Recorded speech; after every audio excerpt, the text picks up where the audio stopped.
সময়টা শেষ হয়ে গেছে।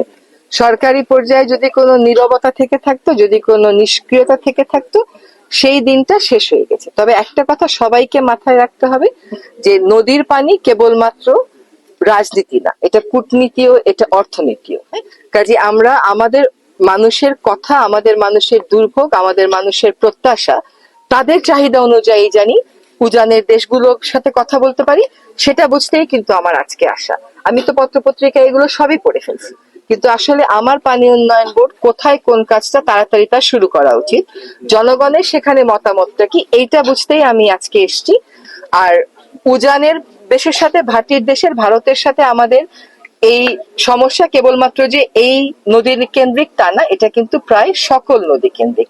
আমরা গঙ্গা ছাড়া আর কোন নদীর ক্ষেত্রে, ফেনীর ক্ষেত্রে করতে পেরেছি, কিন্তু আর কোন নদীর ক্ষেত্রে কিন্তু আমাদের বলে 54 বা 57টা অভিন্ন নদী, এখনো পর্যন্ত চুক্তি স্বাক্ষর করতে পারিনি, এমনকি তিস্তা নিয়েও পারিনি। আপনারা হয়তো হঠাৎ বন্যায় অভ্যস্ত না, আপনাদের কাছে এটা অস্বাভাবিক লাগছে। আপনারা তিস্তা পাড়ের মানুষের কাছে যাবেন, তাদেরও দুঃখ কিন্তু এরকমই, এবং সেটা প্রতি বছর এরকম দুঃখ হচ্ছে। এটা তো প্রতি বছর চলতে পারে না। আমাদের সরকারের সর্বোচ্চ পর্যায় থেকে বলা হয়েছে যে আর কিছু না হোক, অন্তত মানবিক কারণে দুইটা দেশকে এক জায়গায় এসে এই নদীর পানি ব্যবস্থাপনা এবং দুর্যোগ ব্যবস্থাপনার বিষয়ে সিদ্ধান্ত নিতে হবে। আজকে 53 বছর হয়ে গেল আমরা তিস্তা নদীর চুক্তি স্বাক্ষর করতে পারিনি।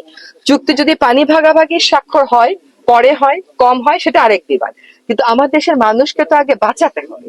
সেই দাবিটা তো প্রতিবেশী রাষ্ট্র কখনো অস্বীকার করতে পারে না। সেই জায়গাতে আমরা কোন তথ্যগুলো চাইবো, কিভাবে আলোচনা শুরু করব, আমাদের মোটামুটি একটা রূপরেখা প্রস্তুত করেছি। আপনাদের সাথে আজকে কথা বলে ওটা চূড়ান্ত।